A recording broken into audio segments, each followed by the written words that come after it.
Ia adalah orang biasa, tak mempunyai banyak ilmu, juga tak memiliki amal ibadah yang istimewa. Ia sama seperti kita, umat Rasulullah Shallallahu Alaihi Wasallam, yang meski memiliki niat yang kuat untuk beristiqomah dalam meniti jejak baginda Rasulullah Shallallahu Alaihi Wasallam, tapi apa daya, hawa nafsu dan kelalaian masih sering menjerumuskannya pada lembah-lembah dosa.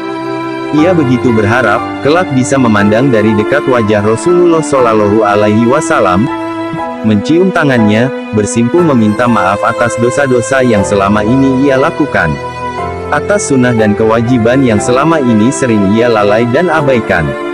Setiap malamnya, lelaki itu tak pernah tidur, kecuali setelah air matanya mengalir, karena rasa rindunya ingin berjumpa dengan Rasulullah Shallallahu Alaihi Wasallam.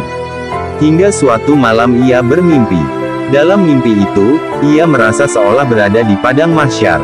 Di sana ia melihat kumpulan manusia memenuhi padang mahsyar, mereka saling berdesakan, saling tindih satu sama lain. Semuanya terlihat dalam keadaan sangat bingung.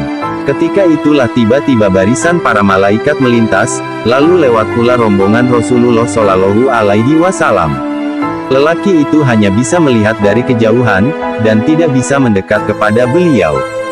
Karena desakan para malaikat yang menghalangi orang-orang untuk bisa mendekat, lelaki itu juga tidak bisa mendekat, apalagi berbicara dengan beliau. Maka ia, dalam mimpi itu, berkata kepada orang yang berada di sebelahnya, "Jika kelak kamu bertemu dengan Rasulullah Shallallahu Alaihi Wasallam, maka sampaikan salamku, bahwa aku rindu kepadanya.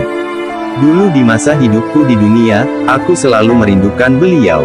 Dan jika aku masuk neraka, sampaikan pula kepada beliau, bahwa aku telah berada di tempat yang layak untukku yaitu neraka, sebagai seorang pendosa." Tak lama setelah berkata demikian, barisan yang melintas tadi tiba-tiba berhenti karena Rasulullah Shallallahu Alaihi Wasallam berhenti, kemudian beliau berbalik menuju lelaki itu. Rasulullah Shallallahu Alaihi Wasallam tersenyum indah lantas berkata, "Wahai Fulan, aku tidak akan melupakan orang yang merindukanku." Lalu Rasulullah Shallallahu Alaihi Wasallam membuka kedua tangannya, kemudian orang itu berlari dan memeluk Rasulullah Shallallahu Alaihi Wasallam dan menciuminya. Wallahu a'lam bishawab. Semoga bermanfaat.